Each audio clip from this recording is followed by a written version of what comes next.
أهلا وسهلا بكم في مؤتمر القسط الذي تعرض فيه تقريرها السنوي والذي يحمل هذا العام عنوان عين على الانتهاكات حقوق الإنسان في السعودية. معي في هذا النقاش من فريق القسط عبد العزيز المؤيد المسؤول الإعلامي، وميمن النجار مسؤولة الحملات، عبد الله الجريوي مسؤول التواصل في القسط، ومعي أيضا جوشوا كوبر المدير التنفيذي في القسط، وسو يدل الباحثة في القسط، جوليا ليغنر مسؤولة المناصرة في القسط. سأدير النقاش بالعربية في نصف الساعة الأولى، ثم أسلم إدارة النقاش لجوشوا. وقبل أن أتوجه للأسئلة والمداخلات، دعوني أتلو عليكم الملخص التنفيذي لهذا التقرير، والذي يضم أهم النقاط التي سنناقشها في هذه الندوة.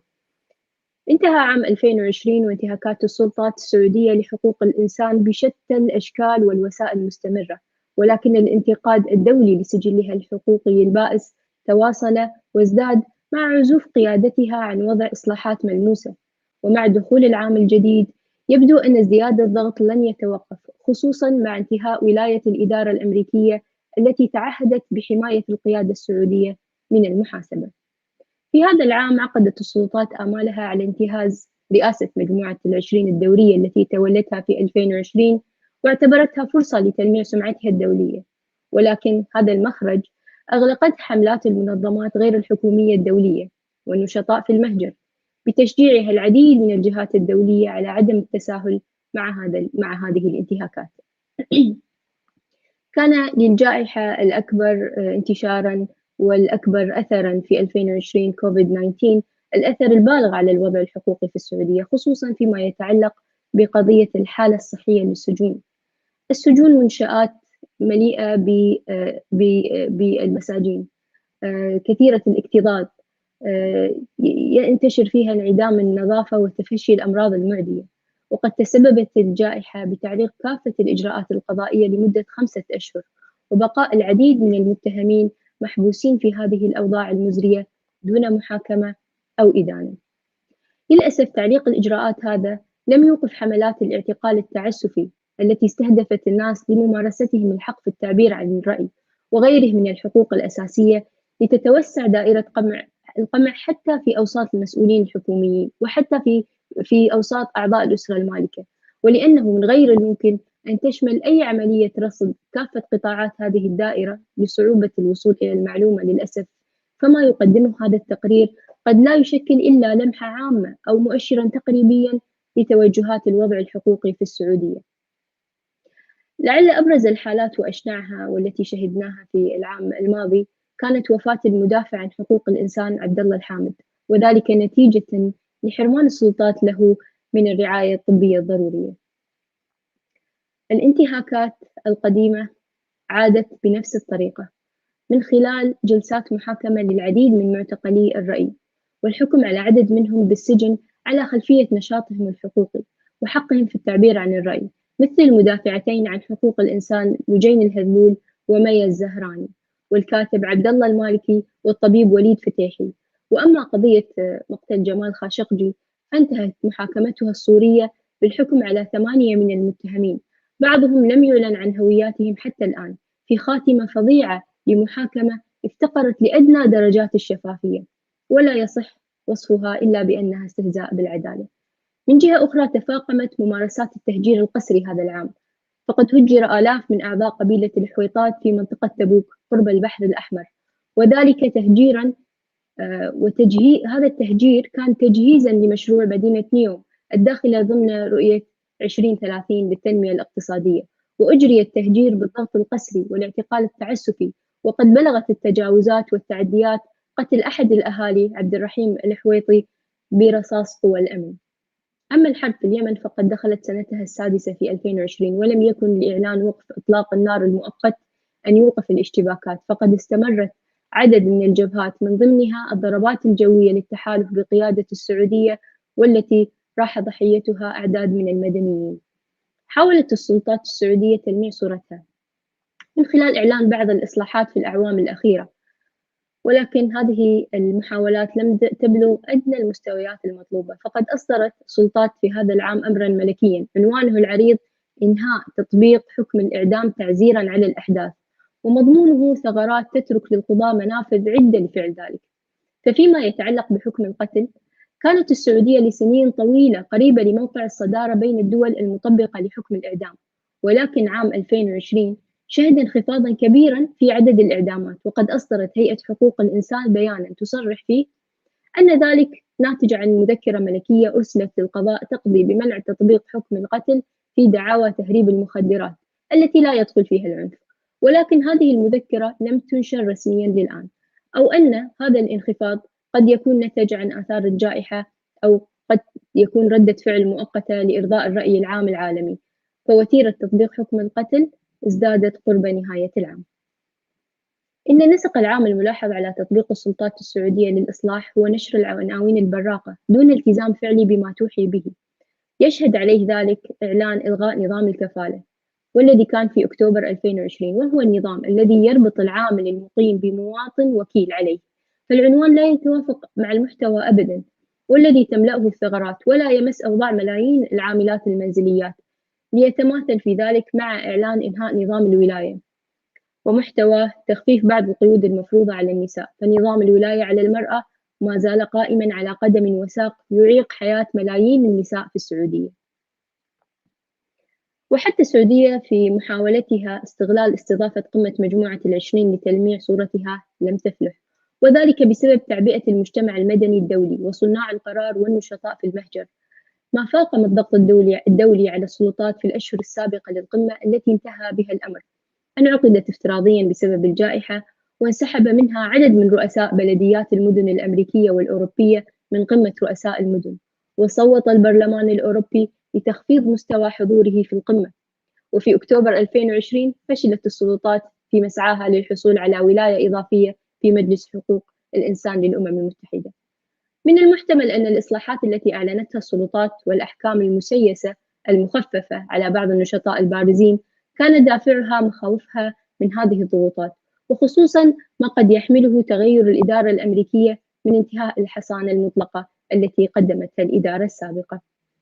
هذا هو الملخص التنفيذي لهذا التقرير، وأنتقل الآن للأسئلة مع ضيوفي من أعضاء القسط في هذه الندوة. نبدأ مع عبد العزيز المؤيد، مسؤولنا الإعلامي في القسط. عبد العزيز، أود أن أوجه لك سؤال اللي ترد علي فيه بمداخلة وتعطيني مجموعة من الإجابات والتوضيحات حوله. الاعتقالات التعسفية جاءت كموجات في 2017 و2018 و2019 لمفكرين، كتاب، مدافعات عن حقوق المرأة، وللأسف أنها استمرت في 2020. إن أمكن أن تلقي الضوء على من اعتقلوا في 2020 وما هي الأسباب؟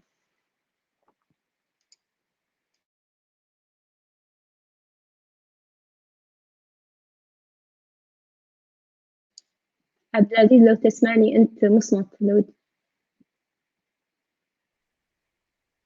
نعم، أعتذر منك.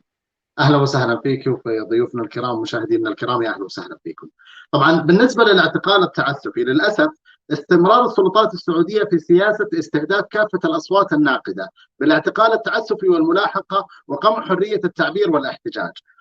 في السنوات السابقة كان على هيئة موجات، ولكن دعونا نتكلم قليلا عن 2020 التي لم يتوقف فيها استهداف من يمارسون حقهم في التعبير عن الرأي بالاعتقال. وقد وردت تفاصيل جديدة حول اعتقالات جرت في 2019 واستمرت في هذا العام، وتوسعت الدائرة لتمس مسؤولين وأصحاب أعمال وأعضاء من الأسرة المالكة، وهو اللي بدأ في 2017. وهناك عندما نتكلم عن السبب الأول هو الاعتقال على خلفية التعبير عن الرأي. وفي 2020 في أبريل شرعت السلطة بحملة اعتقالات استهدفت العديد من الصحفيين والمثقفين لتعزيتهم برحيل المدافع الراحل عبد الله الحامد رحمة الله عليه. وهنا نرى أن يعني هنا مجرد تعبير سلمي عن حالة نتجت عن إهمال طبي، وسنرى تفصيلا فيها، ولكن مجرد التعزية فيه أدت بأنه الكاتب المعروف عقل الباهلي والكاتب عبد العزيز الدخيل والناشط سلطان العجمي جميعهم تم اعتقالهم. فأما الباهلي فقد اعتقل بعد يومين من نشر تغريدة على تويتر حذفها لاحقا عزى فيها بموت الحامد، واقتيد إلى سجن الحائل بالرياض، حيث ما زال محتجزا إلى وقت هذا التقرير. دون تهمة ومحروم من الحق في توكيل محامي، ولا تملك القسط أي معلومات إضافية عن مكان احتجاز الدخيل أو العجمي أو حالتهم أو عن هوية من اعتقلوا معهم. فقد وردت إخبار عن اعتقال الكاتب علي الشدوي بعد نشره تغريدة تعزية في هذه الحادثة تبين تجاهل السعودية الصارخ والصريح للحق في التعبير، وأنها مستهدفة الجميع لمجرد تعبيرهم عن التعاطف مع معتقل الرأي وتعزيتهم بوفاته رحمة الله عليه. وفي كثير من الأحيان تمر أسابيع وشهور طويلة قبل أن ترد أنباء عن الاعتقال، وذلك إما بسبب مدد الاختفاء القسري الممنهج أو بسبب مناخ الخوف المسيطر على أجواء البلاد. ففي يناير 2020 على سبيل المثال نشرت القسط تفاصيل عن اعتقال مها الرفيدي الصحفية المتدربة في صحيفة الوطن، ورغم أن مها اعتقلتها مجموعة من العساكر السعوديين المسلحين بعضهم بملابس مدنية وأخرى بعسكرية في مداهمة يوم 28 سبتمبر ليلا بعد واقتيدت بعد اعتقالها إلى سجن حيث احتجزت هناك بدون تهمة وقضت مدة في الحبس الانفرادي. ويبدو أن اعتقالها مرتبط على نشاطها بتويتر حيث تغرد التعبير عن تأييدها لحقوق الإنسان والإفراج عن معتقل الرأي الذي كانت حالة عبد الله إبراهيم آل صايل الذي لم ترد القسط أساسا أنباء عن اعتقاله إلا بعد مدة من اعتقاله. فقد تعرض آل صايل الذي يدرس في جامعة الملك خالد للاعتقال في 2019 هو الآخر، اعتقل بمداهمة على منزله في محايا العسير على خلفية نشاطه في تويتر ودعمه لحقوق الإنسان. فهنا نرى أيضا أن تلاعب السلطات بمنصات التواصل الاجتماعي وهذا الخوف، وأيضا استخدام المباحث العامة، وأيضا يعني في هذا نستطيع أن نذكر اعتقال أعضاء الأسرة المالكة والمسؤولين الحكوميين. فمنذ تولي سلمان بن عبد العزيز العرش في 2015 وخصوصا بعد أن تولى ابنه محمد بن سلمان ولاية العهد ازدادت وتيرة قمع المعارضة السلمية واشتدت واتخذت طابعا جديدا عندما طالبت فئات جديدة لم تلمسها من قبل مثل المسؤولين الحكوميين وأصحاب الأعمال وأعضاء الأسرة المالكة. وكان ذلك بداية بإعلان السلطة اعتقالات تحت شعار مكافحة الفساد افتقرت مجرياته للشفافية افتقارا تاما، ولم توجه فيها التهم لأي أحد أو يحاكم فيها أحد، ما يعني أن خلفية الاعتقالات مبهمة والأسباب الحقيقية مجهولة، وقد تتعلق بانتقاد السلطات أو الخصومة الشخصية مع ولي العهد الجديد، ما عرض هؤلاء إلى العديد من الانتهاكات. وايضا نشرت القسط عن تفاصيل عن احتجاز بسمه بنت سعود ال سعود، ويمكن الاطلاع عليها تفصيلا في التقرير. سلمان بن عبد العزيز بن سلمان بن محمود ال سعود ايضا تم اعتقاله. الان نتكلم عن المعتقلون في خطر، او كيف هذه المعتقلون، كيف ان هذه الاعتقالات في هذا الوقت تسبب خطر اليهم. يمكن نفصل اكثر في هذا الموضوع. نعم، ذكرت أن لم تسلم أي فئات من الاعتقال، لا المعتقل لا الأشخاص الذين حاولوا التعبير عن رأيهم ولا الأشخاص الذين حاولوا التعبير عن تعاطفهم مع عبد الله الحامد ولا حتى أعضاء من الأسرة الحاكمة. فالكل ما دام كان رأيه مخالف لرأي السائد في السعودية فهو عرضة للخطر وقد يتعرض لمثل هذه الانتهاكات أيا كانت رتبته أيا كانت منصبه. هذا ما أفهم منك عبد العزيز. انتقل الآن في سؤال للأستاذ عبد الله إن كان بالإمكان الإجابة عليه، وهو أنه في السنوات الماضية كثرت هذه الاعتقالات لكن صاحبها أيضا انتهاكات قانونية. هذه الانتهاكات القانونية غالبا ما تترافق مع المحاكمات التي تفتقر لشروط المحاكمات العادلة. كوفيد-19 أخر هذه المحاكمات وأجلها لفترات لكنها عادت لتفتح مرة أخرى. هل استمرت هذه الانتهاكات؟ كيف كان شكل هذه الانتهاكات؟ وما هي الفئات التي وجهت لها هذه الانتهاكات من المعتقلين؟ إن أمكن تعطينا أمثلة. ثم نريد أن نعرف أيضا ماذا حدث في محاكمة جمال خاشقجي التي وعد بتحقيق العدالة فيها. أهلا وسهلا بكم. شاكر لك أستاذ علاء. للأسف تغييب الضمانات الدولية للمحاكمة العادلة في الإجراءات القضائية، من ضمنها كذلك الحرمان من التمثيل القانوني وتسليم الوثائق القضائية، وكذلك التأخير دون مبرر، والمحاكمات السرية. هذه كلها لا تدل إلا أن المحاكمات هذه محاكمات مسيسة وتفتقر لأدنى معايير العدالة والشفافية. والحل هذا ما يختلف سواء في المحاكم الجنائية أو المحكمة الجزائية المتخصصة، وهي المحكمة المتعلقة بقضايا الإرهاب.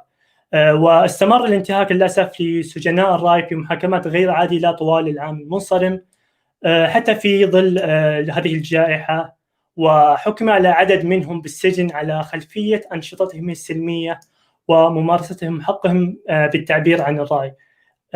على سبيل المثال من الأمثلة هي حكم عبد الله الكاتب عبد الله المالكي، وكانت من الاتهامات هو التعبير عن رأيه تأييده لجمعية حسم، كذلك أن هو حصوله على كتب غير مصرحة، وكذلك من الأمثلة هو ما يواجهه الباحثين الشرعيين وهي عقوبة الإعدام كالداعية سلمان العودة والباحث حسن بن فرحان المالكي. وكذلك من الأدلة ما حصل في قضية لوجين الهذلول، وخصوصا بعد تحويل قضيتها إلى المحكمة الجزائية المتخصصة المتعلقة بقضايا الإرهاب. ففي الجلسة الأولى للوجين قدم الادعاء العام صحيفة دعوى معدلة أجرت عليها تعديلات وتغييرات، من ضمنها طبعا هذه التعديلات لم تكن بإعلامها ولا إعلام حتى وكيلها القانوني. وأهم التعديلات هو حذف الإشارة إلى الحكومتين البريطانية والهولندية وكذلك الاتحاد الأوروبي، وحذف كذلك أسماء وجنسيات عدد من الأفراد المزعومة تواصل لوجين الهذلول معهم كالصحفيين وبعض النشطاء الحقوقيين. وسبق أن عزمت لوجين الهذلول إلى استدعاء هؤلاء الشخصيات كشهود، ولكن لم تقبل المحكمة. وبالنسبة لمحكمة جمال الخاشقجي للأسف في اختتمت المحاكمة الصورية الهزلية في 7 سبتمبر 2020 بالحكم على 8 من المتهمين 11، وبعضهم لم يعلن عن هوياتهم حتى الآن من قبل الحكم أو القضاء السعودي. وفي خاتمة هذه المحاكمة افتقرت لأدنى معايير الشفافية، ولا يصح وصفها إلا أنها استهزاء بالعدالة.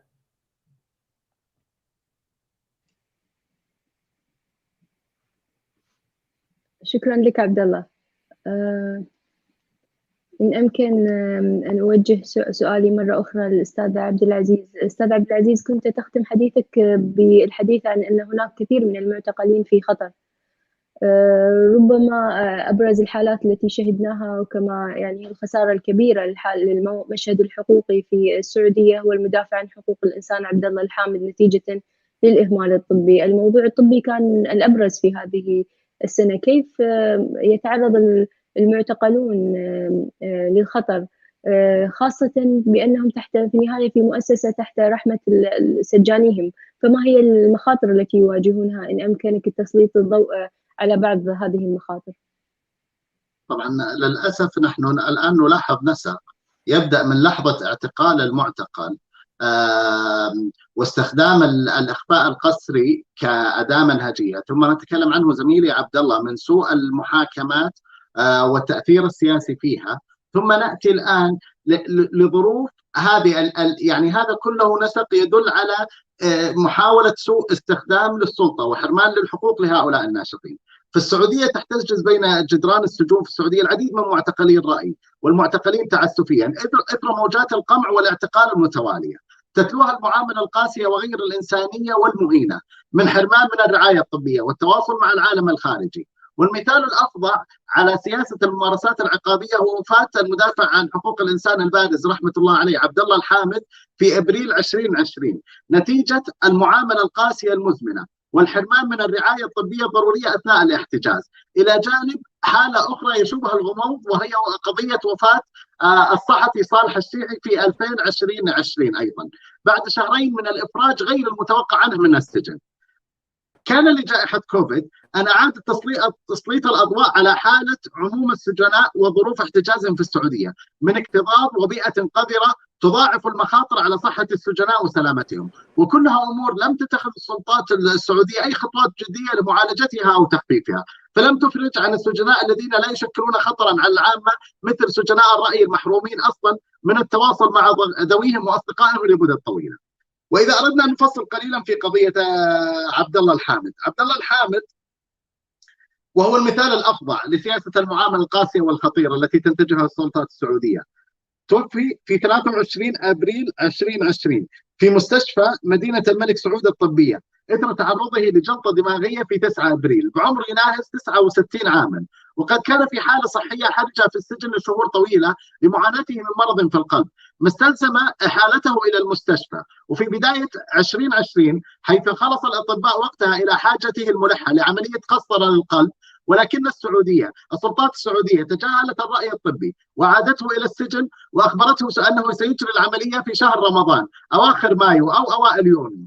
ورغم تدهور صحة الحامد وكبر سنه والأوضاع الصحية العامة في السجون، رفضت السلطة الإفراج عنه سواء على أسس صحية أو إنسانية، بل مارست ضغوط نفسية عليه بحرمانه من المكالمات الهاتفية والزيارات في عدد من الحالات، وضغطت عليه لكي لا يخطر عائلته أو أي شخص آخر خارج السجن عن تدهور حالته الصحية. واستمر هذا الوضع لعدة شهور حتى فقد وعيه في 9 أبريل ونقل إلى مستشفى الملك سعود الطبية حيث شخص بجلطة دماغية شديدة تسببت بغيبوبة، فبقي في وحدة العناية المركزة في المستشفى حتى عشية وفاته 23 أبريل 2020.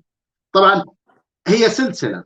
أيضا يوجد لدينا قصة صالح الشيحي في ظروف غامضة حيث أفرجت عنه السلطة قبل وفاته بشهرين رغم عدم انقضاء مدته، وخلال هذه المدة كانت ظروفه الصحية غير واضحة، وهو ما يثير الريبة خاصة في ظروف جائحة كورونا وتعامل السلطات السعودية التي لا تشير إلى رحمة بالمساجين كما ذكرنا مثلا في قضية عبد الله الحامد. هذا إعدام بغير محاكمة، قتل الناس في السجون بغير محاكمة. والآن قد إذا سمحتي لي بالتفصيل أيضا ممكن ندخل على موضوع الإعدامات في السعودية لأنه الرقم مهم هذه السنة وما الذي حدث وكيف نقرأه، ولكن هذا سياق قتل المعتقلين في السجون بنقص العناية الطبية هو يعطي ضوء كبير على هذا الموضوع، أن السلطات السعودية للأسف تستخدم الاعتقال كوسيلة للقتل في بعض الأحيان ضد من يعارضها أو ضد من يكون ناشط في مجال الحقوق. صحيح. موضوع الإعدام مهم جدا سنتطرق إليه لاحقا. أرحب بأميمة مسؤولة الحملات معي في الجلسة، وأود أن أسألك أميمة تسمعيني بشكل جيد؟ الصوت واضح معك أميمة؟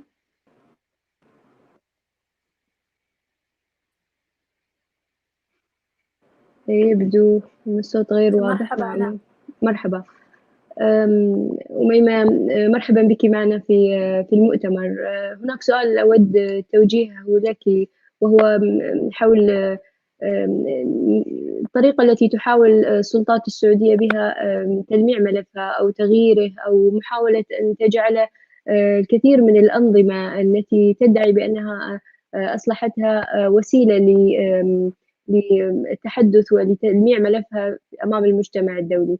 إن أمكن أن تحدثينا عن بعض هذه الإصلاحات التي حاولت بها السلطات السعودية تبييض ملفها.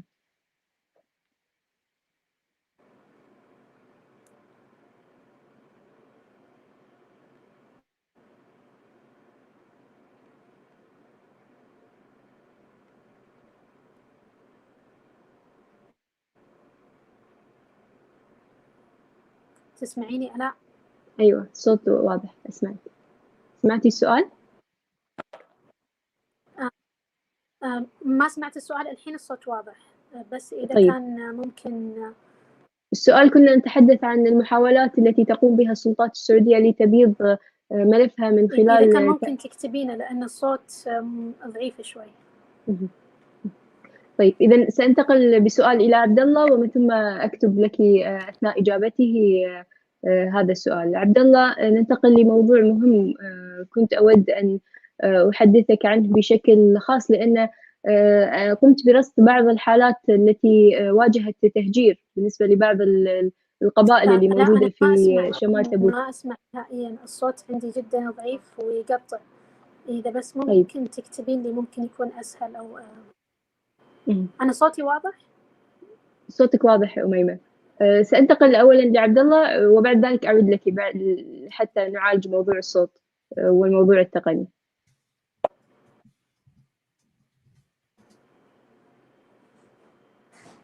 طيب، انتقل مرة أخرى لعبد الله. عبد الله، أنت رصدت يعني كنت متابع لحالات التهجير التي مارستها السلطات السعودية تجاه بعض أفراد من قبائل محددة في شمال تبوك وفي مناطق أخرى أيضا. حدثنا عن هذا الانتهاك الشديد الذي يتعرض له هؤلاء الأفراد دون تعويضات حقيقية وتهجيرهم من منازلهم. أولا أحب أن أنوه أن التهجير والانتهاكات المصاحبة لها ما بدأت مع أهالي منطقة مشروع نيوم أو اللي صار الحين في شمال غرب المملكة. هو التهجير هو سلسلة كانت تقوم بها سلطات السعودية منذ فترة، وإحنا في القسط استطعنا توثيق ما جرى على سبيل المثال لأهالي الخرخير في بداية 2014 حتى إخراجهم من المحافظة، وكذلك ما حصل في حي المسورة وما صاحبها من انتهاكات. هذه كلها ساعدتنا على فهم طريقة تعامل السلطات مع الأهالي الرافضين للتهجير. فعلى سبيل المثال إيش صار في الخرخير؟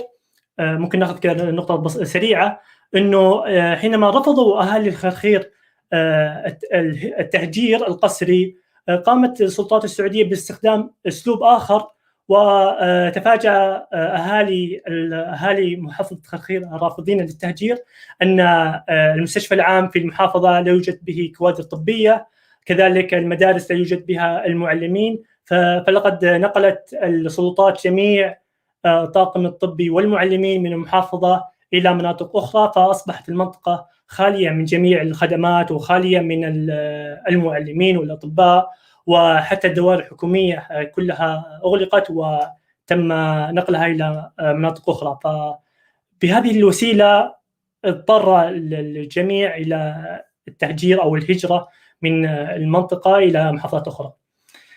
لكن نعود إلى ما حصل في 2020 أو ما حصل في منطقة نيوم.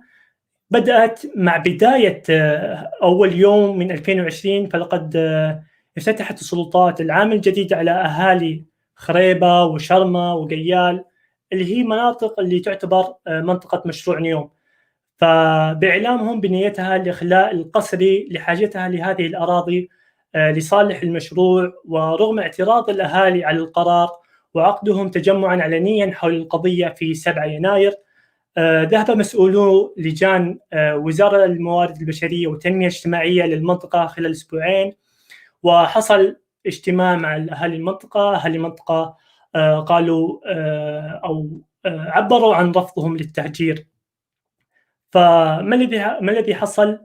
في مارس 2020 توجهت السلطات السعودية إلى تصعيد الضغط بإرسال قوات خاصة مسلحة تتجاوز 40 مركبة، وداهمت منازل الرافضين أو الأسماء البارزة الذين كانوا من ضمن الحضور هذا اللقاء.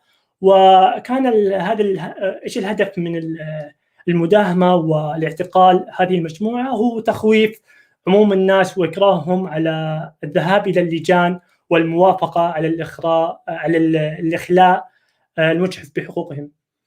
فاعتقلت قوات الأمن في تلك المداهمة ما يقارب 20 شخص، كما اعتقلت السلطات أخ وأب وعم الطفل سالم الطقيقي الذي قامت سيارة مدنية باختطافه، ما دفع الأهالي وعمه وأخيه ووالده باللحاق بالمختطفين. وتبين أن الجهة التي اختطفته وهذه السيارة المدنية هي تابعة لإدارة المباحث أو كما قالوا أمن الدولة. والسبب الذي أعطوه للأهالي هو أن الطفل هذا كتب على أحد الجدران لن نرحل. وكذلك من ضمن الانتهاكات التي حدثت لأهالي منطقة مشروع نيوم، في 12 إبريل قام عبد الرحيم الحويطي بتصوير المسؤولين والعسكر في حال قدومهم لمنزله، ونشر هذا التصوير على شبكات التواصل الاجتماعي منتقدا الإخلاء القسري لأهالي البلد وواصفا إياه بإرهاب الدولة. وللأسف في صباح اليوم التالي طوقت قوات الخاصة منزله بعدد من المدرعات وهاجمت المنزل بالأسلحة الرشاشة، مما أدى إلى مقتله رحمه الله. وبدل من التحقيق فيما فعلته هذه القوات الخاصة، قدمت السلطات محفزات مالية لمشايخ قبيلة حويطات المعينين من قبل السلطان طبعا وغيرهم من الوجهاء، بشرط أن يستنكروا علنا مقاومة عبد الرحيم الحويطي، وأن يحيوا حفلا اعتبروه تجديد مبايعة ولاة الأمر واستنكار ما قام به عبد الرحيم الحويطي. وعرضت إمارة تبوك مبلغ 100,000 ريال سعودي لكل من يحضر الاجتماع، و300,000 ريال سعودي لكل شيخ علشان يشارك في هذه تجديد البيعة مثل ما يقولوا. وحضر هذه الحفل مجموعة من القنوات الرسمية يتبرون فيه من عبد الرحيم الحويطي ويجددون البيعة. وكذلك من اقتراحات ما قامت به سلطات على أهالي هو تعويضهم بمقدار 620,000 ريال سعودي للأسرة ليبحثوا عن مسكن في مناطق أخرى غير منطقة مشروع اليوم ومناطق سكنهم. وحسب ما أفاد بعض الأهالي أنه حتى هذه التعويض الزهيد أغلفت السلطة وأعطت البعض منهم مبلغ لا يتجاوز 17,000 ريال سعودي. وهذه كلها يعني لا يدل إلا على ظلم هذه السلطة وعدم تعاملها بالحكمة وبالعدالة مع أهالي منطقة مشروع نيوم. كذلك لم يكتفي الهدم والتهجير في 2020 لما حصل لأهالي منطقة نيوم، كذلك للأسف حصل انتهاكات بهدم مباني يزعم أنها بنيت دون ترخيص، وأدت إحداها إلى قتل الطفلة نورة في محافظة الحرجة بمنطقة عسير في يوم 10 يونيو 2020 عندما هدمت جرافة منزلها وهي نائمة بذريعة أنه مبني من دون ترخيص. وفي سبتمبر 2020 هدمت السلطات عدد من المنازل في قرية الخبشة في الواقعة في المدينة المنورة، ما دفع الأهالي للخروج في احتجاج. وفي الشهر نفسه أجرت كذلك عملية مماثلة لقرية الثربة في محافظة العلا.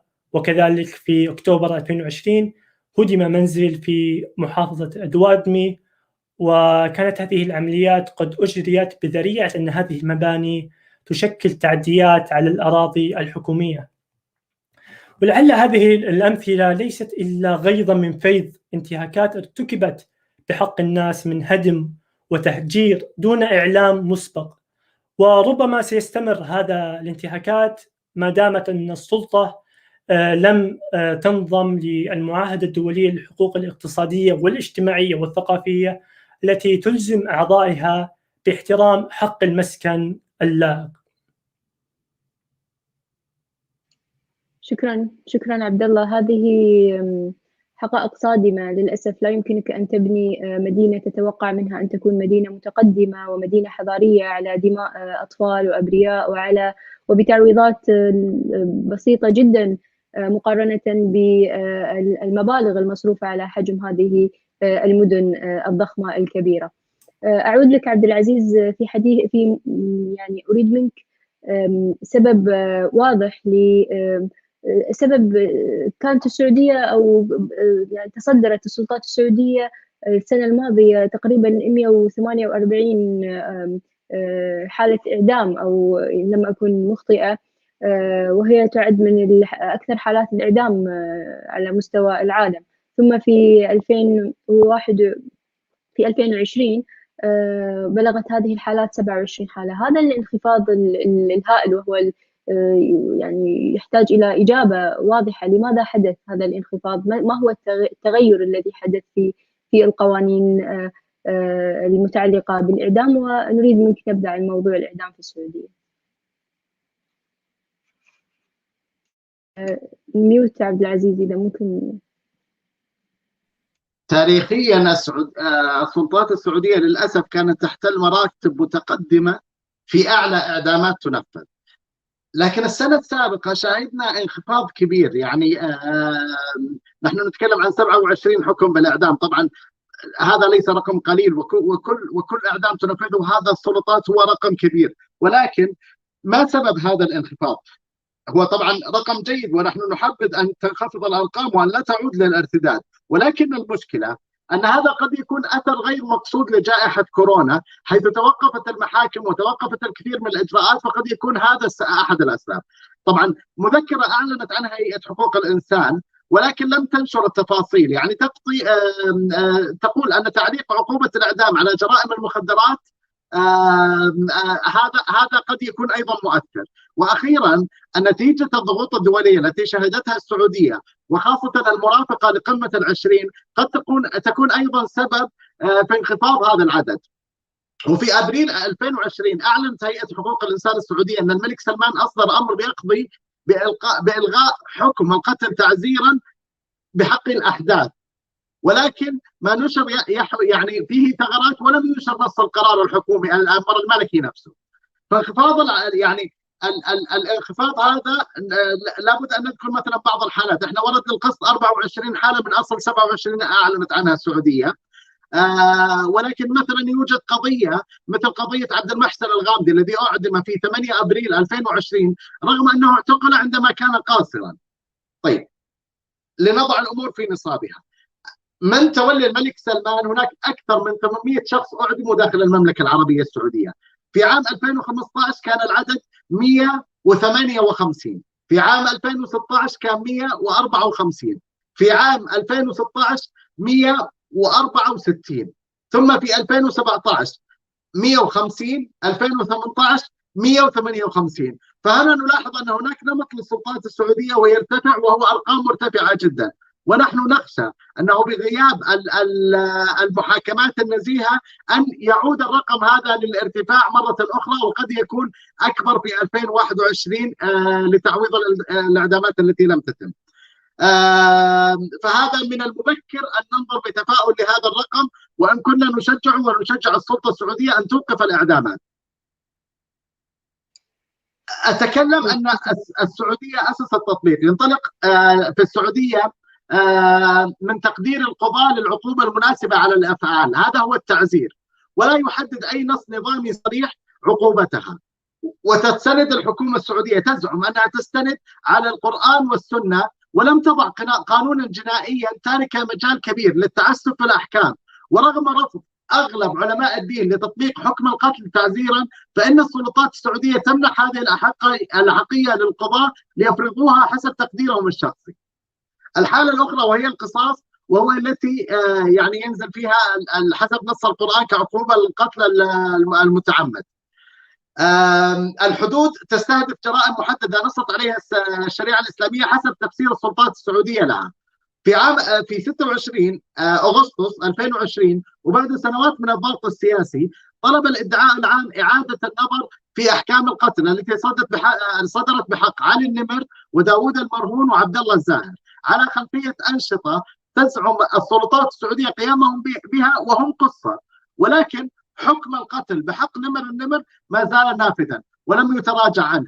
ومن المحتمل أن قضية النمر ليست القضية الوحيدة، حيث يطالب الإعدام العام بالحكم بقتل المتهم على خلفية جرائم يزعم قيامه بها عندما كان قاصرا. فأرجو أن هذا يكون أعطى صورة لكيفية استخدام الإعدام، وأن لا نأخذ مؤشر واحد لنتفاءل، ولكن يجب أن ننظر للصورة كاملة من إعدام القصر ومن مطالبات النيابة للإعدام، ومن أيضا ظروف كورونا والضغط الدولي التي قد تكون حدت من سلطات السعودية وقدرتها على تنفيذ الإعدامات. نحن نتمنى طبعا أن يكون هذا التقليل حقيقي وخاضع لهذه القوانين، لأن عقوبة الإعدام عقوبة لا تؤدي لأي نوع من الإصلاح الحقيقي، خصوصا حين يكون النظام القانوني أو النظام القضائي غير واضح وخاضع لأهواء سياسية. أنتقل الآن إلى التوصيات التي خلصنا إليها في التقرير، وسأتلو عليكم 3 توصيات مهمة للمجتمع الدولي ومن ثم 3 توصيات أخرى للسلطات السعودية. التوصيات التي نوجهها في تقريرنا للمجتمع الدولي هو العمل على ضمان فتح تحقيق حيادي وشامل ومستقل وفعال في جريمة قتل جمال خاشقجي، يسمى فيه كل المتورطين وصولا إلى رأس هرم القيادة ومحاسبتهم في محاكمة عادلة ومحاكمة شفافة. أيضا الوقف الفوري لبيع كل الأسلحة وتصدير تكنولوجيا الرقابة إلى السعودية، احتساب وضع حقوق الإنسان في السعودية عند التعامل مع السلطات وتقييم آثار هذا التعامل على حقوق الإنسان. بالنسبة للتوصيات التي نوجهها للسلطات السعودية هو ضمان التكريس القانوني والفعلي الكامل للحق في حرية التعبير والتجمع وتشكيل الجمعيات، والإفراج الفوري وغير المشروط عن كل معتقلي الرأي بمن فيهم المدافعات عن حقوق الإنسان المعتقلات لممارسة حرياتهم الأساسية. كذلك نوصي السلطات السعودية بالانضمام إلى العهد الدولي الخاص بالحقوق المدنية والسياسية، وإلى إصلاح النظام القانوني في البلاد ابتداء بصياغة دستور ونظام جزائي ومراجعة نظام محاربة جرائم الإرهاب وتمويله ونظام الجرائم المعلوماتية ونظام النشر والمطبوعات ونظام الجمعيات والمؤسسات، وضمان امتثال هذه الأنظمة الكامل للمعايير الدولية. أترك الآن المجال نائب المدير التنفيذي جوشوا كوبر ليبدأ الجلسة باللغة الإنجليزية لمن يود الاستماع إليها بهذه اللغة. شكرا لكم. Okay, great. Thank you very much, Ala, and to all of our speakers we heard from just there in the Arabic session. Ala As-Sadiq, the Executive Director at Al-Qisط, Abdulaziz Al-Muayyad, a spokesperson with Al-Qisط, Abdullah Al-Jirawi, the Director of Communications, as well as Umayma Al-Najjar, the Head of Campaigns. And it's a great effort from her, attending well in hospital, so we wish her the best. And hello to all of our viewers joining and to those joining now. Welcome to the English section of the launch of Al-Qisṭ's latest annual report published today, titled Abuses Under Scrutiny, Human Rights in Saudi Arabia. This in-depth report from Al-Qisṭ for Human Rights, a London-based NGO, is based on the organization's exceptional access to sources on the ground within Saudi Arabia. The report documents key developments throughout 2020 and finds that, unfortunately, there was no let-up in the repression, including with arbitrary arrests, unfair trials, forced displacement, and violations in the Yemen war, amongst many other violations. And yet it concludes that despite the authorities' attempts to gloss over these violations and enacting some cosmetic reforms, it was a year in which Saudi Arabia's rulers, in which they hosted the G20 presidency, in fact failed to persuade the world that they were serious about tackling deep human rights concerns. Joining me to discuss further the report's findings are Sue Edel, a researcher at Al-Qisṭ, as well as an editor and translator, amongst other things, and Julia Legner, head of advocacy at Al-Qisṭ and an independent human rights consultant. To all of those tuned in, feel free to share any questions online and we'll do our best to get round to them later on. But to start with, let's hear from our esteemed panelists, beginning with you, Sue.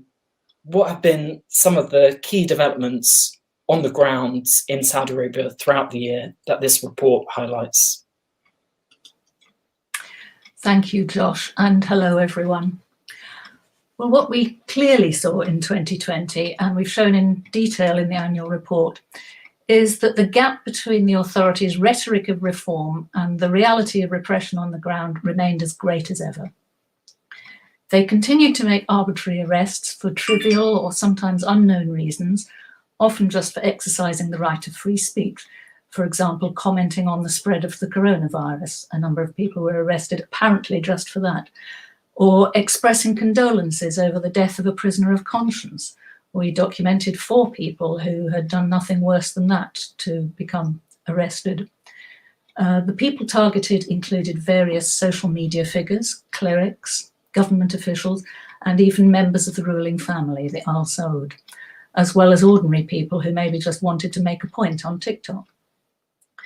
And the authorities continued to ill-treat or condone the ill-treatment of prisoners and detainees in ways that sometimes amounted to torture. This included the use of repeated use of solitary confinement and vindictive denial of family contact, which is utterly cruel and has been seen as a violation of the families, the relatives' rights as well. The most shocking example of this ill-treatment in 2020 was the death in custody of Abdullah Al-Hamed, a veteran human rights activist who's well known in Saudi Arabia and in the human rights community further afield. And this was as a result of deliberate medical neglect by the Saudi authorities. There is no doubt about that. Then, towards the end of the year, the Specialised Criminal Court started passing the first jail sentences on women's rights activists under the counter-terrorism law, after protracted and unfair trials that were clearly politically controlled.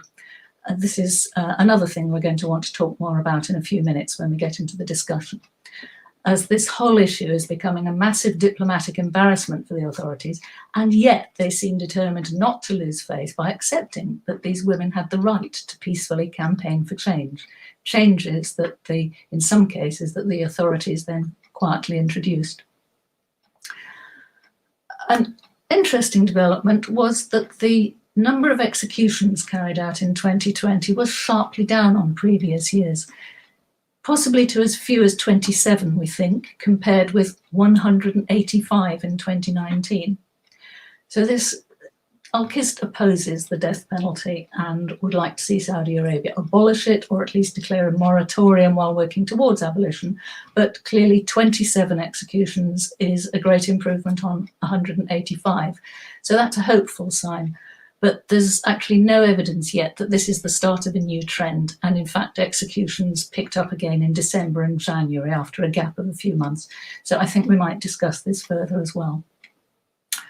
Also in 2020, we started to see that the Crown Prince's Vision 2030, his big economic plan, is not going to be held back by any human rights considerations. Thousands of local residents were forcibly evicted from their homes to make way for the Neom Megacity project. And one of them, Abdurrahim Al-Hawaiti, who had been protesting vocally against this, was shot dead by the security forces. And anyone listening to the Arabic discussion just before we began here in English would have heard my colleague Abdullah giving a detailed, a really sad account of the abuses that have been happening for the sake of that project.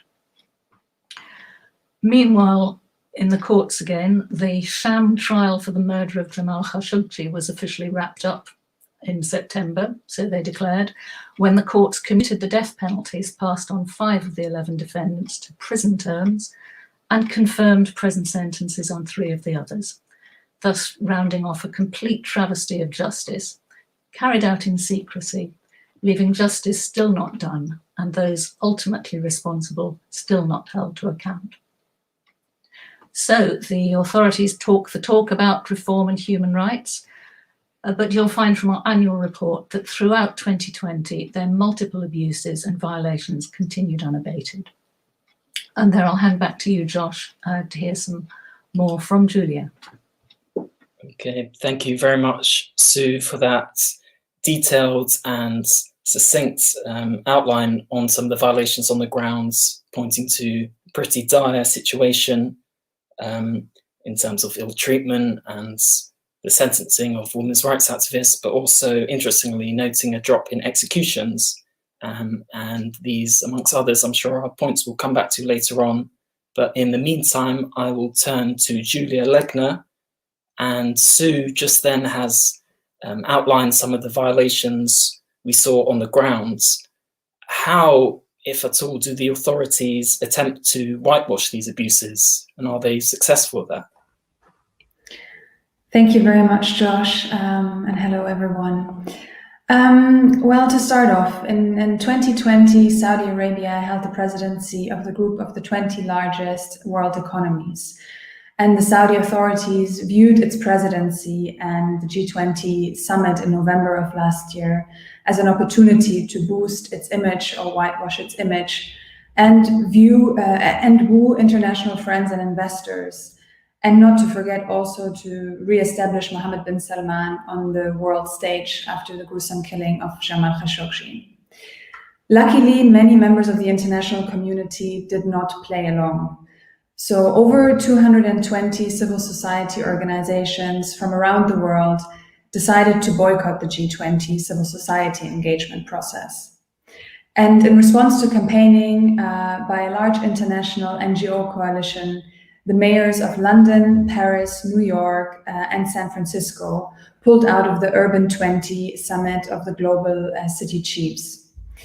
Meanwhile, in the European Parliament and members of the US Congress and national parliaments of other G20 states have urged their representatives to boycott the meeting, conveying the message loud and clear that they're not willing to go back to business as usual. At the UN level, pressure also increased, with a third joint statement in September demanding genuine human rights reform. And in October, Saudi Arabia lost its bid for a seat on the Human Rights Council, signaling a larger trend of the international community that will no longer tolerate serious human rights abuses. Lastly, the election of Joe Biden, who has also promised to end arms sales to Saudi Arabia and to hold the Saudi authorities accountable for the murder of Jamal Khashoggi, means that the Saudi authorities no longer have a blank check to act as they please without US scrutiny. So owing to the relentless campaigning by NGOs and activists, as well as an increasing forthrightness by political stakeholders, Saudi Arabia's presidency of the G20 turned out not to be the golden PR opportunity that Mohammed bin Salman dreamed of. In another bid to appease Western allies and to advance its Vision 2030 of economic diversification, the authorities announced further social reforms. In 2020, they continued to lift some of the restrictions women faced under the country's oppressive male guardianship system, such as allowing women to apply for passports and to study abroad without the formal consent of their male guardian, be that their fathers, husbands, brothers, or even sons. Yet this comes nowhere near the abolishment of the male guardianship system, which continues to negatively impact all aspects of women's lives and severely limit their fundamental liberties. While a woman may now legally be entitled to apply for her own travel document and to study abroad, she can be stopped by her male guardian from ever leaving the country if he files a case against her of disobedience or absconding. In April 2020, the Kingdom's government-sponsored Human Rights Commission announced that a new royal decree was about to end the death penalty for minors. It portrayed this as a major step towards reform of the Saudi criminal justice system, aimed at bringing it into line with international standards. However, the Saudi authorities omitted to point out notable exemptions in the text, and the decree in question was never officially published. Firstly, the decree appears to protect only child defendants sentenced to death under the principle of ta'zir, so at the discretion of a judge. It excludes death sentences for other categories of offenses, known as hudud, which are fixed punishments for specific crimes prescribed under the country's interpretation of Islamic law, and qisas, retributive justice. Furthermore, the decree excludes those convicted under ta'zir, tried under the country's counterterrorism law. Further, in October of 2020, the Saudi authorities announced that they would ease some of the contractual restrictions of migrant workers under the kafala system. These changes would allow migrant workers to change jobs and leave the country without an employer's consent. However, since the reforms have not yet been published in detail, it is hard to assess how much difference they will make in practice. Moreover, these reforms do not apply to millions of migrant domestic workers, which are arguably the most vulnerable group to abuses. So while the announced changes and lifting of restrictions are steps in the right direction, they need to be followed by real and thorough structural reform if they are meant to lastingly and positively impact the human rights situation for the people in the kingdom. Otherwise, they will be nothing more than hot air and window dressing. So I hope that sort of answered a few of the questions as to what they tried in order to whitewash their image and what the international rebuttal was on that side. So back to you, Josh. Great, thanks very much, Julia. And it sounds like the year did not go exactly to plan for the Saudi leaders in terms of the pressure that built up around the G20 summit. And it's interesting to note some of these reforms that were enacted, but crucially the significant loopholes that remain, which often, and particularly in Western press, are sometimes not fully understood. And hopefully we'll come back to some of these points in more detail very shortly. Just to start to both of you now with a question, given 2020 and even the start of 2021 has been dominated by the global COVID-19 pandemic. I just wanted to ask, what has been the impact, if any, on the situation in Saudi Arabia, and particularly from a human rights perspective in terms of the pandemic? Okay, well, Saudi authorities responded in many ways like countries everywhere. It did involve travel restrictions and very strict curfews and great exhortations that there would be punishment for those not following the rules, so much so like the rest of the world. There was a really serious impact for prisoners because Saudi prisons are already overcrowded, insanitary. We've reported year after year on the appalling conditions. And while the government-sponsored Human Rights Commission reported or announced that 250 immigration detainees had been released, people who had simply broken the immigration law, I think they may have been deported, but they were released supposedly to release pressure on these overcrowded prisons. We were arguing loudly at the time that there are many other people in prison who pose no danger whatsoever to the public, certainly political prisoners, prisoners of conscience, many of them elderly or ill, who could very safely be released, as they ought to have been released long ago. They shouldn't be there in the first place. And as a public health measure and to improve conditions, it would be a no-brainer, really, just to release many of these prisoners. But there was no relief of that sort. However, the courts were brought to a handstill. The judicial system took a break, which was possibly a good public health safety measure, and a number of commercial trials, labour tribunals and so on. A lot of judicial processes went online, and new electronic online trial systems were set up. Nevertheless, after the easing of the pandemic a little later in the year, trials restarted, and prisoners of conscience, human rights activists, human rights defenders, intellectuals, academics, people who had been arrested arbitrarily months before, finally had their day in court and received stiff sentences with unfair trials that fell far short of international standards. And it's possible that this interesting gap in executions, there were some executions early in the year, and then there were a few months from, I think, about April to December when there were apparently no executions at all, which one imagines might have had something to do with COVID, but did start again. There were another 9 executions in December. There have been 4 already in 2021.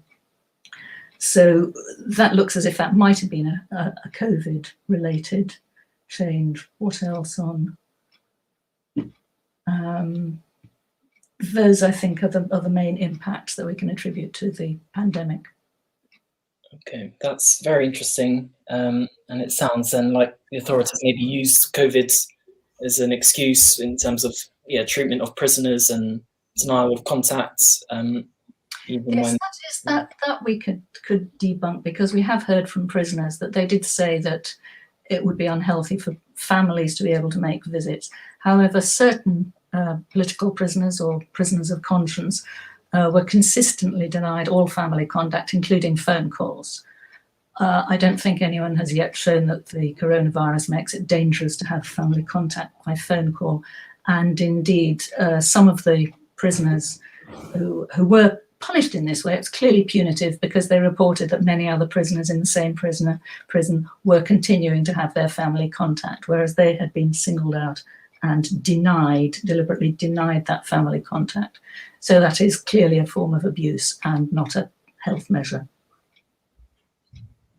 Yeah, that's pretty clear cut. And another thing you mentioned earlier, the drop in executions. And Julia, you talked about some of these reforms related to the death penalty in terms of the announced decree relating to minors. So what can we make of this reduction in 2020? I mean, 2019 was a record number of executions in recent Saudi history of 185. Last year, according to the Saudi Human Rights Commission, there are just 27. So what can be the reasons, and how can we expect this to change going forwards? Right. I mean, of course, we welcome the fact that there were far less executions in 2020 than the previous year, and trying to give an exact answer as to what the reason behind that is would be speculation. I mean, maybe COVID played a role. Maybe they were busy. The authorities were busy trying to deal with COVID. Trying to arrange things for the G20. I mean, at the end of the day, I think what is really important with regard to the death penalty, whether it be against minors or anyone else, and specifically against, like, given to people for non-violent crimes such as drug crimes, it is important to stress here that the death penalty should be abolished. There should be an official moratorium. And as long as we don't see that, we're of course always happy to see that there's a lesser number of individuals executed, but it doesn't give us any guarantee that it might not that there might not be a 180-degree change or turn again next year, and that the numbers would go up significantly again, because we have seen a really high number of executions since King Salman came to power and under Mohammed bin Salman as a crown prince over the previous years to 2020. And although this year the number was much reduced, the law remains unchanged. There has been no announcement of a change in the application of the death penalty. So no announcement there that can give us hope that this is the beginning of a new trend.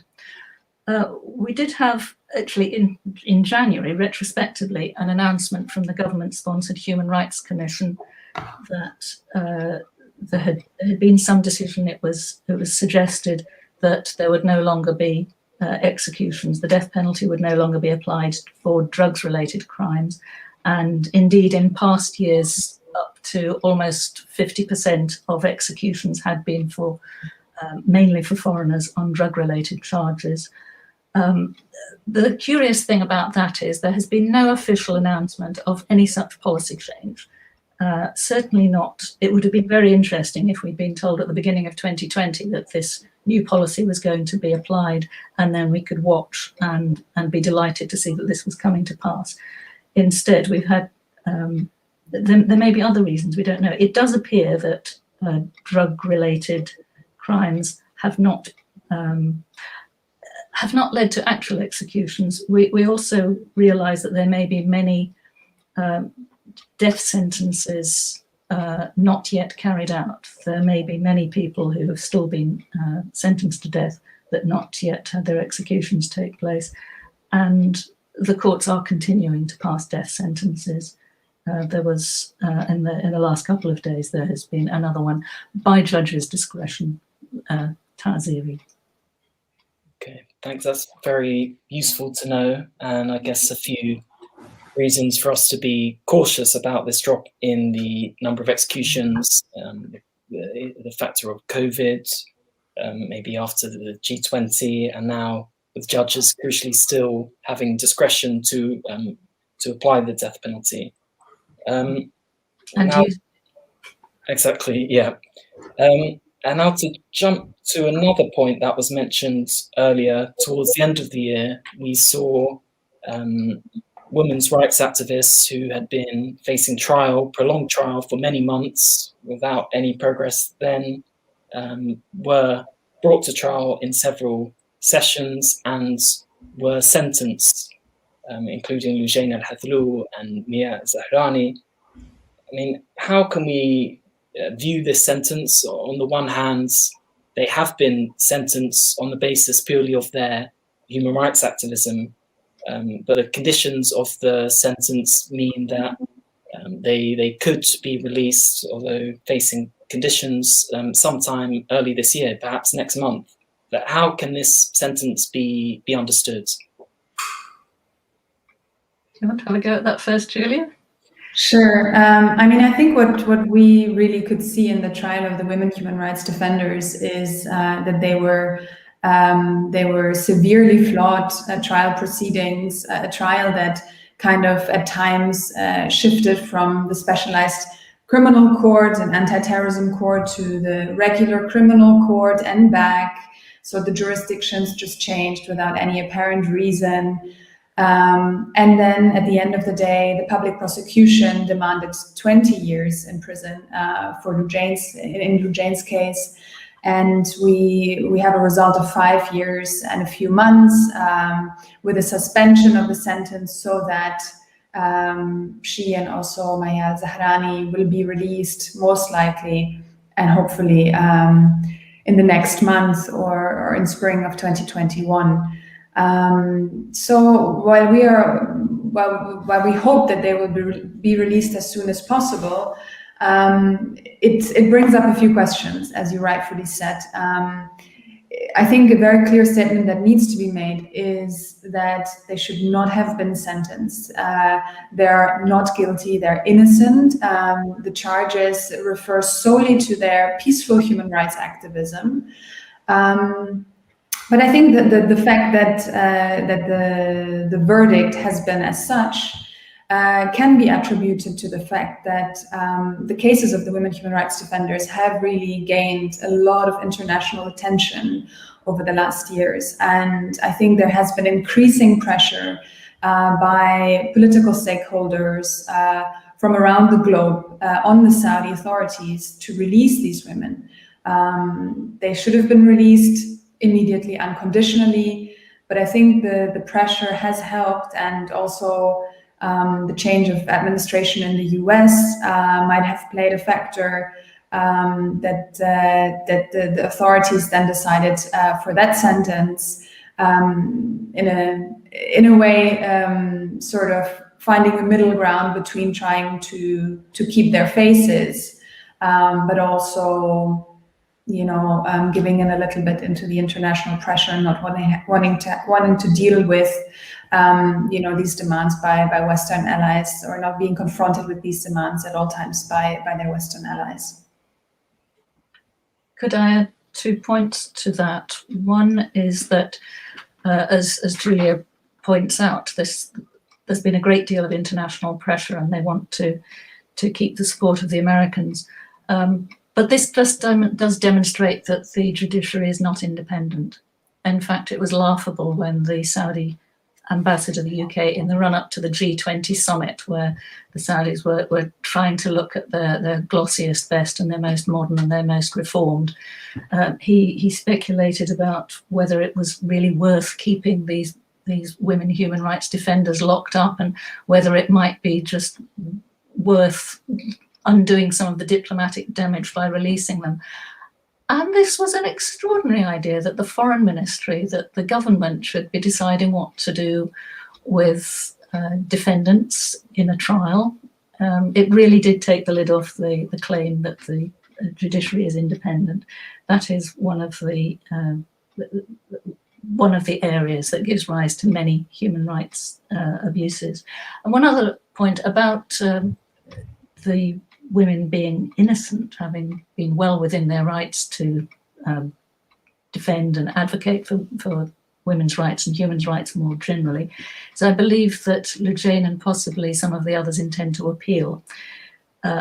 Perhaps the authorities expect them to be very grateful that instead of getting 20 years, they're only getting 5 years and 8 months, cut down to half, so that they might come out in February. But actually the feeling is outrage, that they're not grateful to be dangled the carrot of coming out in February, but actually want to fight to clear their names and saying, you know, we're innocent, we have not done anything wrong, we should not be facing sentence under the counter-terrorism law, of all things. And maybe if I can add, just to kind of pick off where you left, like on the issue of them being innocent, I think it is of paramount importance now, even if some of the currently detained women human rights defenders will be released soon, that we keep, campaigning on their behalf, because they have been sentenced to prison sentences, and beyond that, even beyond their release, they will be on probation, they will be on travel bans. For the last 2.5 years, they have been stigmatized, or they have been. I mean, their reputation has basically been damaged. They've been branded as traitors in Saudi media. These women will not be able to go back to any kind of normal life, even after their release. And anything they could say, anything they would say, any tweet they could make, could easily land them back in prison. And then we still have a larger number of women human rights defenders who were previously released on a temporary release. They are still facing trial proceedings, so their sentence is still outstanding. So it really is very important that we try to maintain that pressure, and try to also continue campaigning on the issue of the prosecution of the women human rights defenders. Great, thanks, Julia and Sue.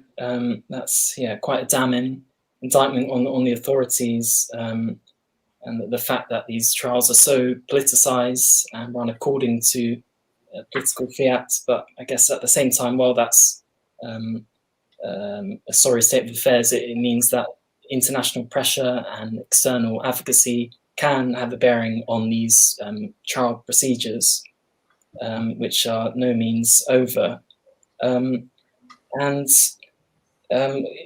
We touched a little bit upon the new US administration. So just to rewind slightly, obviously we've previously had the administration, which in short was sort of 4 years of the administration deflecting any sort of criticism towards Saudi Arabia's rulers, King Salman and Crown Prince Mohammed bin Salman, who had a personal close relationship with Trump and Jared Kushner. What grounds for optimism is there with the new Biden administration, who has made some statements in the past on releasing the CIA report for Khashoggi and ending the war in Yemen? To what extent will this change the dynamic somewhat in relation to international pressure on Saudi authorities? Do you want to go first, Sue? Okay, I hope you're going to say some things about arms sales and so on after I've spoken. We can't expect the Biden administration to do too much. It is firmly down to King Salman and Mohammed bin Salman to take the necessary steps to show that they respect and have some care for human rights. It's not really for outsiders to do it for them.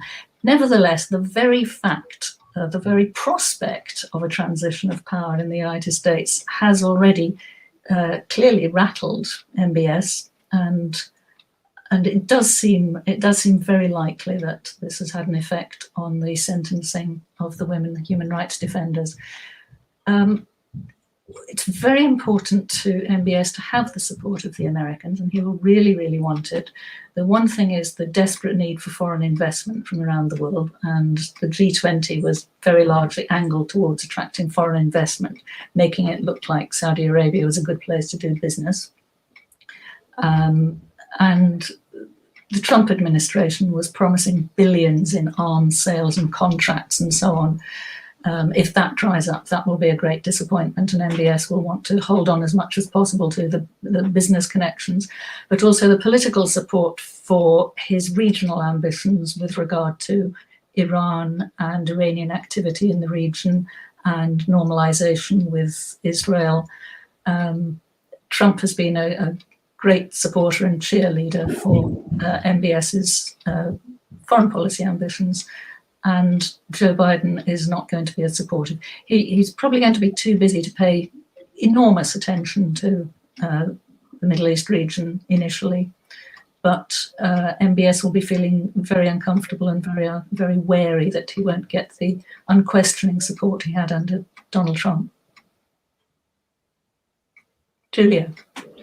Yes, no, of course, I would echo what you said. And I think it's clear that sort of with Trump out, Mohammed bin Salman no longer has the carte blanche. Like, he cannot do whatever he wants. I mean, I think the example of the murder or assassination of Khashoggi really was the major example, like that he did not really earn criticism for that from the US administration, no real consequences. So he doesn't have that carte blanche, but I think it would also be naive to think that the US-Saudi relations are going to dramatically change. I mean, President Biden has campaigned and said that he would stop arms sales or drastically reduce arms sales, which would already be very, very welcomed. But I think we then also need to see how European states are going to react. Like, if there in fact is going to be a vacuum of arms sales, like there will be other countries wanting to fill that in order to profit their own economies.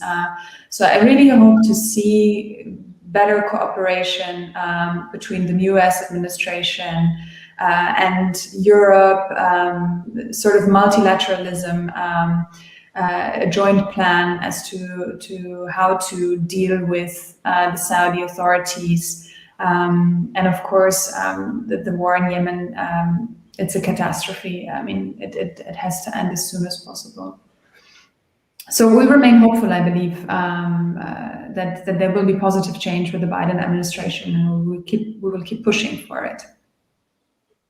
Okay, great. So there's perhaps some signs of reasons to have some cautious optimism, but sounds like a lot more work to, firstly hold Biden to his word on some of these announcements, and also on the European scene and other places of the world, and in the hope that leaders don't try and fill perhaps the vacuum left by Trump and cozy up to authoritarian leaders like MBS. I think we're nearing towards the end of our discussion, but just to ask a final question, this report focused on developments throughout 2020, but also had a forward-looking angle towards this year. And now, I mean, 2020 was dominated quite a bit in Saudi Arabia by the G20. What landmarks, or what dates and upcoming avenues are there to perhaps look out for people watching Saudi Arabia, and perhaps give us some grounds for optimism? For instance, I'm reminded of the Cristiano Ronaldo story, saying he refused a offer to be part of a advertisement campaign for Saudi Arabia. So are there any other things we should be looking out for this year? Reminds me of support from another unexpected space over Neom megacity. It was an esports League of Legends European tournament, gamers who decided they were disgusted that people were being evicted from Neom, as Neom had struck a sponsorship deal with the gamers. If unexpected groups like video gamers can, when they become aware of the things that are being done in Saudi Arabia, can protest enough to undo a sponsorship deal, we feel there's a beginning to be an awareness that human rights matter more than purely business. Events coming up. Julia, do you have an eye on the calendar? Sorry, so you're asking for the date of what? No, I'm just thinking of landmark moments, nothing quite as big as the G20 summit that yeah. What about the finance big investment event going on place today? The Future Investment Initiative. Human rights featuring there? Sadly, looks not so much. I think there's one or two business leaders who have pulled out in light of pressure by campaigning groups. So perhaps that let's give us some hope. Maybe just again to give a very quick impression on 2020 and then how that has impacted what's coming next year. I mean, we have seen the gamers drop out. We have seen sports people refuse to give their face to whitewash Saudi's image. We have seen policymakers around the world being more and more outspoken, multilateral organizations, the UN. I mean, I think now, speaking of the Future Investment Initiative or Forum, maybe we still have more work to do when it comes to the businesses. Obviously, it's financial interests. They're always hard to counter, but I think businesses also need to be aware of the fact that they are implicating themselves in serious human rights abuses, setting up businesses in Saudi Arabia. If they cannot, do their due diligence, if they're most likely reliant on migrant laborers. So they bear a big responsibility, and I do hope that we'll be able to have a bigger impact on them in 2021. But what 2020 has shown is that international civil society came together in the campaigning on the G20, and that's a shout out to them. I think this was great coordination. I think it has really amplified the struggle and our demands, and has led to what I would consider considerable success.